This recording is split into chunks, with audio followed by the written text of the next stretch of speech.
Bueno, yo lo mencionaba hace unos minutos, estaba haciendo una introducción.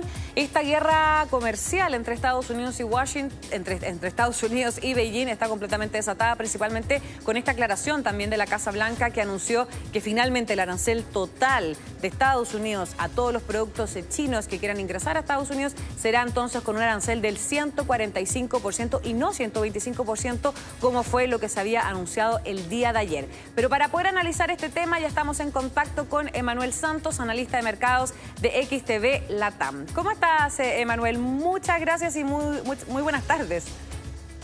Buenas tardes, Florencia, y gracias por la invitación.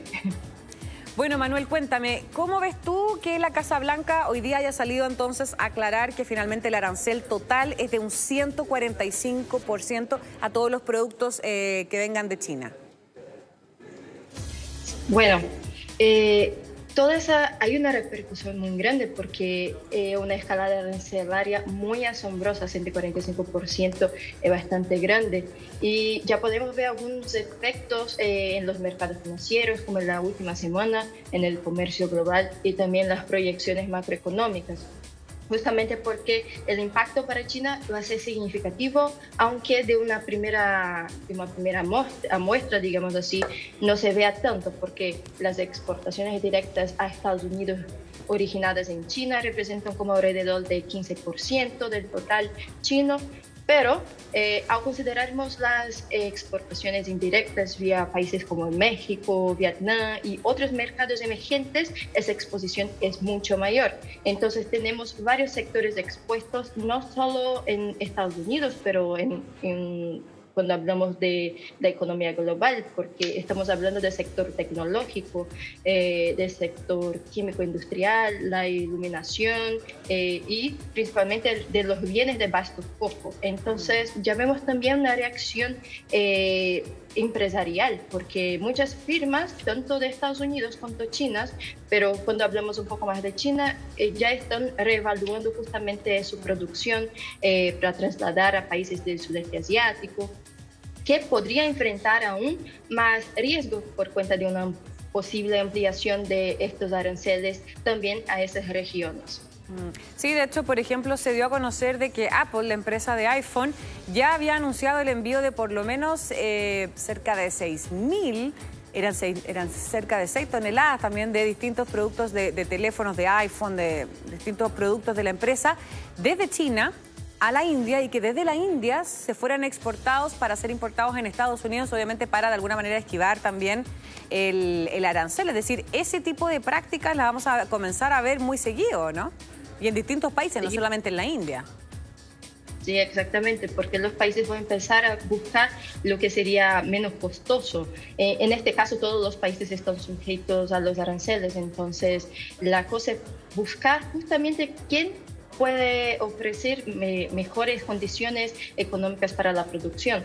Entonces, no solo hablemos de ese tipo de estrategia de elevar los productos a lugares que tienen aranceles más bajos, pero también de estrategias que pueden ser como nearshoring, que el nearshoring en este caso sería buscar países cerca del centro donde se quiere vender, ¿no?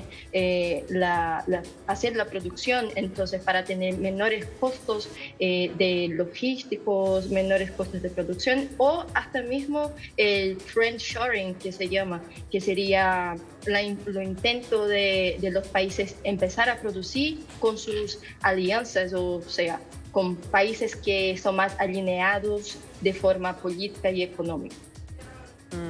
Ahora, Emanuel, también una cosa es lo que nosotros en las primeras horas de este día jueves habíamos escuchado las declaraciones también de Beijing diciendo que ellos llamaban a Estados Unidos de alguna manera intentando tender puentes, que llamaban al diálogo, que lo conversaran, porque el 84% de China también ya entró en vigor este día jueves. Pero luego tenemos esta aclaración también de la Casa Blanca y ahora se teme cuál puede ser la respuesta también del gobierno chino, ¿no? Es decir, ¿podrían de repente aumentarse ese 84% o quizás cuál puede ser la contramedida también del gigante asiático, ¿no? Sí, ya estamos viendo algunas contramedidas, no solo en los aranceles. Es muy posible que China intente responder y aumentar también sus tasas, sus tarifas para Estados Unidos, y además tiene instrumentos en su propio país para combatir, digamos así, para enfrentar esa situación. Puede usar de la política monetaria para poder protegerse un poco más, o sea, ya se esperan un recorte en las tasas por parte del Banco Popular de China y también un mayor estímulo fiscal para aumentar los gastos públicos, las inversiones y consecuentemente la infraestructura y el consumo y así mejorar las condiciones económicas. También podríamos hablar un poco más de una diversificación comercial que podría intentar intensificar los acuerdos con su bloque económico, los BRICS, como Brasil, Rusia, India, como vemos el intento de Apple cuando cambió de China para India, como mencionaste, y también otros países del sudeste asiático, justamente para reducir un poco más esa dependencia de Estados Unidos y usar eso como arma para decir que tiene sus medios para enfrentar esa situación.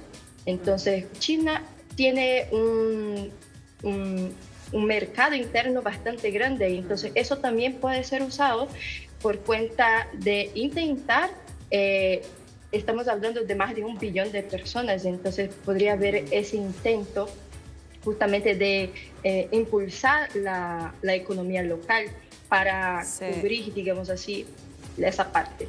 Sí, no, sin duda.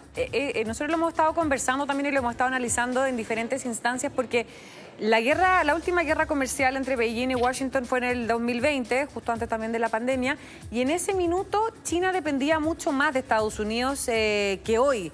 En estos 5 años que ha pasado, la economía china ha logrado establecer puentes y alianzas con las distintas partes del mundo, como tú bien contabas, y se ha convertido incluso en el principal socio comercial de al menos 120 países, principalmente Sudamérica, África y el sudeste asiático. Entonces, hoy día China está mucho más preparado para no tener que depender de Estados Unidos, ¿no? Y esa es la gran desventaja que tiene en estos momentos para negociar la administración de Donald Trump. Sí, exactamente, porque estamos hablando de un país que se expandió bastante y podríamos hasta decir que aprendió con la última guerra comercial con Donald Trump, porque en la primera administración de Donald Trump, China también sufrió con los aranceles, estaba en guerra comercial y fue el momento principal para que China lograse impulsar su sector tecnológico. Entonces no veríamos tanto aumento, esa expansión tan grande del mercado chino en tecnología y en otros sectores, incluso si no hubiera la guerra comercial en la primera administración de Donald Trump. Entonces eso todo sirvió como aprendizado y China podría estar hasta mismo bastante preparada a perder algunas cosas, pero para luchar en este sentido con Estados Unidos. Así es. Ahora, Manuel, ya para ir cerrando, ¿cómo afecta este 145% de arancel a los productos chinos que ingresen a Estados Unidos a nuestra economía, por ejemplo? Ya, podríamos ver un aumento de la inflación, que sería un aumento de la inflación importada. En este caso es una inflación que viene justamente de la depreciación del tipo de cambio. Entonces podríamos ver a partir de eso, ya que Chile tiene ese acuerdo con Estados Unidos, pero con ese 10% más los productos que llegan a Chile, podríamos ver ese aumento en los precios. Incluso, como estaba hablando de los iPhones, y principalmente en instrumentos del sector tecnológico y también de químicos. Entonces podríamos ver también una bajada en el precio del cobre y eso todo sería como un aumento de la inflación en términos más importados dentro de Chile. Claro. Bien, Emanuel Santos, analista de mercados de XTV Latam, muchísimas gracias por esta interesante conversación. Que estés muy bien. Gracias, Florencia. Igualmente. Chao, chao.